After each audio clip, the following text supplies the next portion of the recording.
something like that. Good afternoon, ladies and gentlemen. Hope you're well. Very excited to be here. We are presenting from HiPipo. Our headquarters are in Uganda, but we were established as a private limited company back in 2005, first in London. And we established to make a difference in digital innovation on the African continent and the world as a whole. So I'll be co-presenting with my colleague, Damali Sali. We call her Ambassador Damali Sali, and I call her High Excellence. She's the ambassador of the UN Women Entrepreneurship Day organization, but she's also joined the Private Sector Foundation of Uganda recently as the second in command, Chief of Programs Officer. So she's a friend for HiPipo's community, a mentor. She's been a chief guest for our Women in FinTech events. And she's also a co-founder and CEO and her side hustle at the Ideation Corner that also happens to be our partner.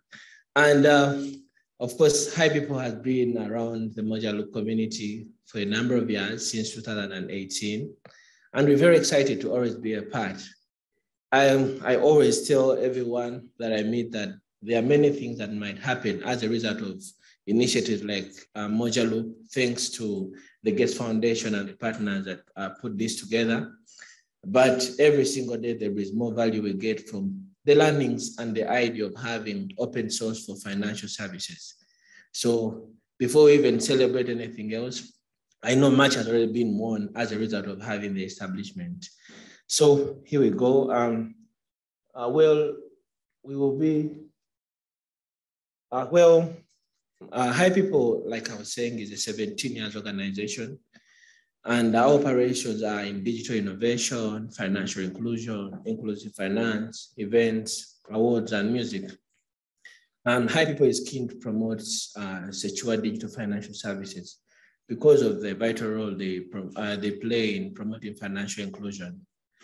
HiPipo spearheads financial inclusion advocacy in the African continent with a number of initiatives under the HiPipo Include One program that include the all famous and inclusive and life-changing initiatives like the 40 Days for the FinTechs initiative, the FinTech Landscape Exhibition, the Women in FinTech Hackathon, the Women in FinTech Summit, the Women in FinTech Incubator, HiPipo Music Awards, Digital Impact Awards Africa, and the Digital and Financial Inclusion Summit, with generous support from the Bill and Melinda Gates Foundation and other partners. We are not just seen, but we are globally a visible advocate for digital innovation, for FinTech and financial inclusion. The link below can give you a little bit more about the things we do as HiPipo and our partners. Well, our vision is to spearhead the emergence of an African continent into fully maximizing the digital dividend and potential of the entire populace by equitably participating in the use, in the leverage, in the dissemination, in the innovation, the adoption of secure digital financial services to improve lives and livelihoods of people in Africa. Our mission, something we keep doing every single day, is to identify, to nurture, and all assist digital innovation stakeholders as they seek to build interoperable systems and solutions that will positively transform societies, trigger empowerment of all persons and communities, and assist in attainment of the Sustainable Development Goals by the UN. A few of the pictures we've not met in person, and they show part of the things that we do at HiPipo. In the left top is the recently concluded Digital and Financial Inclusion Summit, a gathering of all stakeholders in the financial space, regulators, donors, fintechs, banks, and all the rest. The other is the Women in FinTech hackathon that we concluded last year in October. This was an engagement, and the other below is a Women in FinTech Summit that gather and bring very many to speak about their challenges, share about their learnings, and make impactful conversations that help in easing and fastening regulation for everyone that is dealing in the space. We have a number of publications that we do. For those who know and follow us on LinkedIn, on Twitter, and other social media platforms, you know, part of the things we commonly do is a lot of communication, as in a lot of it. So we do also do publications. I'm sure many of you have not read our report on championing digital innovation, interoperable, instant, and inclusive payments in Africa. So please, if you can find time, follow the link and read it. We also have a very powerful one. This one is the first of its kind in the world for anything to do with women in fintech. It's the first ever Women in Fintech magazine. So because it's the first, it will be the only one, I guess. And yeah, please read it and get to hear what women are saying. If we are designing solutions for women, if we think we're innovating for women, we should get to hear from the young innovators, the startups, and know what they want. If we're creating rules and rails for those many innovators, we need to read and know what they want and how we can better help them. Well, because of the work we do, this is personal, but because of the work we do, last year I was awarded CEO of the Year, and I keep telling everyone that it was not me, it was HiPipo team that won this, but it's because of the transforming work that we do as HiPipo, with generous support from the Gates Foundation and other partners. So this, I thought I should share it before we go into any other detail or things. That was a celebration take for me and from the team and participants in the Women in FinTech Incubator. It should be light a bit. I knew we were going to have our presentation after lunch. That's why I'm showing this. So let me welcome Damali to first come and take a part of the conversation, and I will be back. Thank you so much. Thank you, Innocent, for that. And the pictures, I think they help. Talking about women, I realized there have been few women up here presenting your techie things. I'm very non-techie, so I was in here listening to all the acronyms. But now thinking back, I think I've seen very few women up here doing this. And here I am, one of the women, but I'm non-techie. So I'm going to talk about what I do. So I have been engaging with HiPipo for a while now. I think it's been 3 years in my personal capacity, because I have an interest in technology, not from a programming coding perspective, but from how can I leverage technology to do the things I wanted to do, to solve the problems. So I'm usually in these, techie meetings, me being non-techie, but trying to figure out what are these guys talking about that I can use to solve my problem.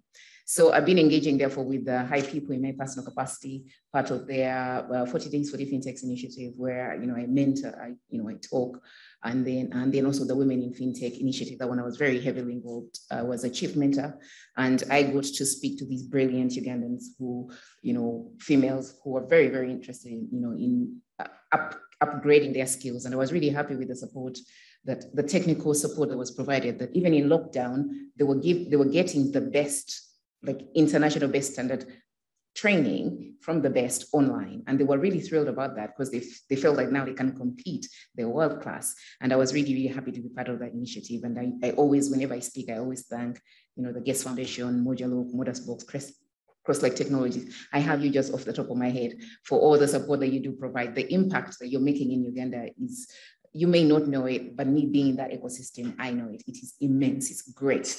So thank you for that. And then recently I was, I think 3 weeks ago, I started working with the Private Sector Foundation Uganda. And this is the apex body for the private sector in Uganda. It was established in 1995. So it's, pretty good association, well established. And its mission is to have inclusive and sustainable private sector growth. So it is the top private sector institution in Uganda, the umbrella body. It represents all private sector in Uganda. And its role is to advocate for and lobby for private sector initiatives with the government of Uganda. So the government of Uganda knows that the private sector drives its revenue collection, it drives the economy, it drives employment. So, but they therefore have to include it in their policies as they're developing their bills and their acts, but they also can't engage with it by each and every private sector person. So what they do is to associate, therefore, to say, you know what, with the private sector, anything to do with the private sector, we're going to be engaging with the Private Sector Foundation Uganda to be bringing through, consolidating all the issues that the private sector of Uganda has. So if there is a bill, they will always consult with the private sector before they do it. Sometimes they don't, and then, you know, there's a problem because then the private sector screams and, you know, complains about it. So that's what the private sector does. It's huge. The Private Sector Foundation is a big institution. It's made up of 2 million members of subscribers, and they subscribe through associations. So we have 298 business associations that are subscribing to the Private Sector Foundation. And under those, there are 2 million businesses. We haven't, you know, and that number is based on like 5 years ago when we counted, but maybe it's higher now. But at the same time, we have also the public sector ministries, departments, and agencies subscribing into the private sector as members. So we then encourage the public-private sector dialogue. So we are conveners, and we are seen as a neutral party to bring the private sector entities plus government to dialogue on issues that are affecting both. We are also the local representative of the East African Community Business Council in Uganda. So whenever the East African Community Business Council has to present something to do with the private sector at the ESC, for Uganda's opinions, they'll contact the Private Sector Foundation Uganda to get that. Then also we are the representative for the Common Market and for Eastern and Southern Africa, that's COMESA. So also when COMESA is, the Business Council of COMESA is consolidating the opinions of the private sector in Eastern and Southern Africa, they'll get in touch with Private Sector Foundation to get those views.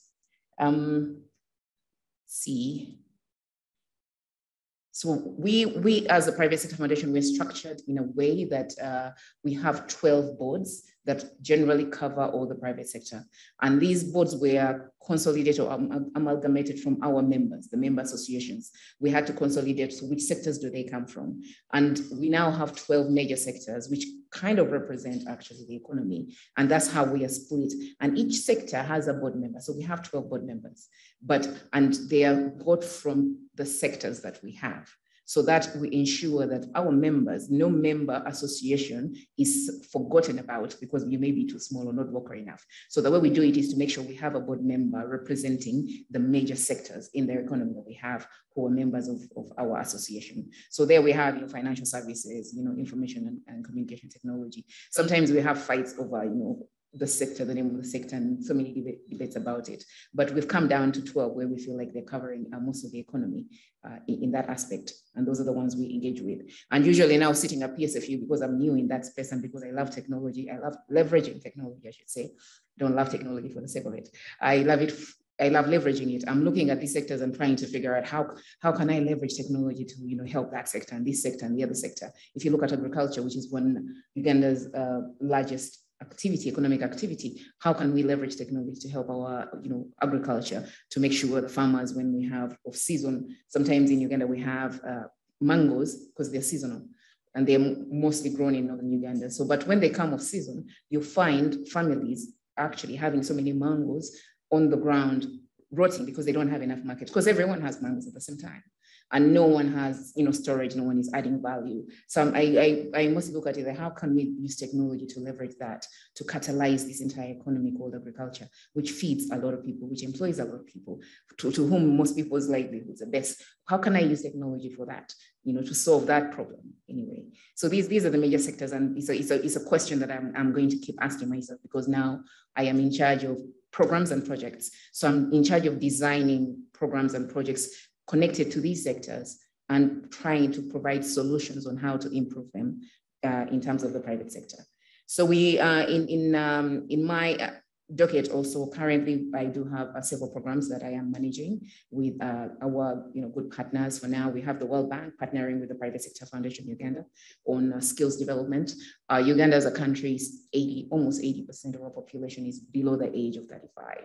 So we have a young population, Therefore, they have to create their own jobs because there's just not enough jobs in the economy.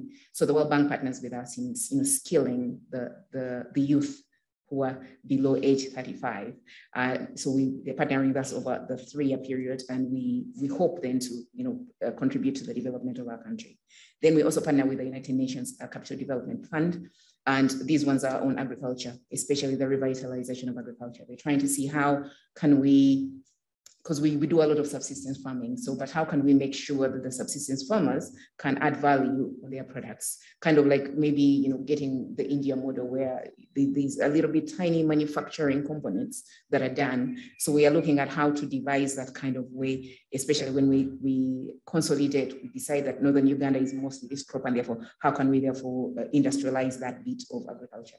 Then with MasterCard Foundation, that's a new program with us. They started with us a year ago, and it's on youth employment. They want us to see how we can catalyze jobs. They call them dignified jobs for the youth. And so we work with a lead firm, a company. So we go into a company, we do their due diligence, and then we ask them, for you to scale and therefore employ young people, that's a condition, you have to employ young people. What do you need? Then we help you with that capacity so that you can employ young people, and hopefully they can be sustained and be employed. We only count it as employing of a young person if that young person can stay in your employment going forward, even after the end of the project. So we are working with the MasterCard Foundation to see that we do help the SMEs, because we are an SME economy. Most of our businesses in Uganda are micro, small, and medium size, and they're the ones contributing greatly to the economy, but then also greatly to job creation. So we work with SMEs, and we see how to scale those good ones, how to scale them, and then so that they can employ more young people, specifically young people. And then our other program with MasterCard Foundation has come through after COVID as a COVID response recovery. Because Uganda, I think, took the extreme measures of closing down the country for almost 2 years.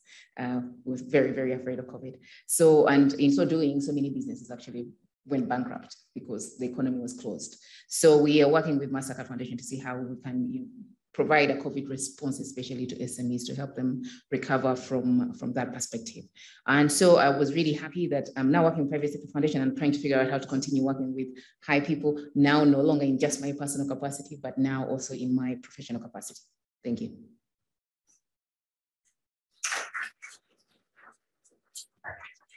Thank you so much, Ambassador. Excellence. Just like lifetime is too short. We had 30 minutes, and I just noticed we have not more than 10 minutes already. Crazy. Wish I could stop Simeone's watch. Well, just a little bit about the lessons. It's been 2 years of us not meeting, but it's important for every one of us here to take note of a few bits of what is happening, and from a list of our observations. One, it's very urgent, not only in Uganda, to fast track instant and inclusive payment systems. I mean the setup, not talking about them, because every single player wants them. They just don't know how. So it's very, very, very important that we fast track that.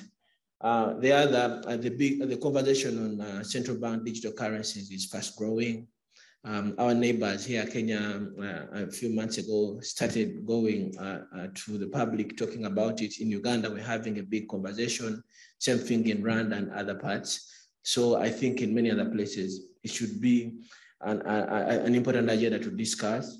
The growing need for creating interoperable payment systems is also something very urgent. For the last 2 years of our activities, it's been something that appears on almost everyone's opinion.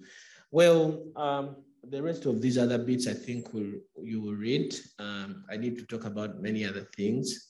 But as we speak, IIPS, we are thinking of partnering with the Private Sector Foundation of Uganda to kickstart an IIPS under the regulatory sandbox environment that was started by the Central Bank of Uganda. And we'll share updates soon, maybe in the next PI. And of course, it is supposed to be solving the issue of the bilaterals and making sure we create a switch that makes sure everyone plugs in once and accesses every other player. Well, I would love to, because we've not met for 2 years, request a few individuals in this room. The journey, especially to do with the HiPipo Inclusive program, has much accelerated in the past 2 years, thanks to a number of partners and supporters that came and joined us. And well, I would love to invite a few individuals from each of them to join me. I would love to have a photo moment with them, because we usually, as HiPipo, love photo moments, and it's only when we document some of the things we want to tell. And I appreciate the Bill and Melinda Gates Foundation for spearheading the support in making sure that millions of lives are transformed, not only in Uganda, but in many other countries around us. So allow me first invite Mila Ebo to join me here. Please allow to get up. I know we're from lunch. I also invite Matt. I know I wish Ariel was here. She was very instrumental in supporting us, understanding a lot of things to do with getting support. I don't know where Warren is, but if Warren is not here, Sam from Mothersbox. Warren, yeah, please come in, because I would also invite Sam. Louis is Crosslegs, and Kim as well. They are partners. Damali represents Ideation Corner and the Private Sector Foundation of Uganda. So please come in. Of course, L1 project is represented. And lastly, I'll invite, Moja Loop Foundation. I don't know whether Paula is around. I don't know whether Paula is around. And lastly, from MTN Group that has been supporting in mentorship, John Mark. Yes, please join. And yeah, this is a photo I would want to keep in my. Where's the cake? Oh, we're going to have a digital cake. Well, we have. Okay. Okay. Yeah, so.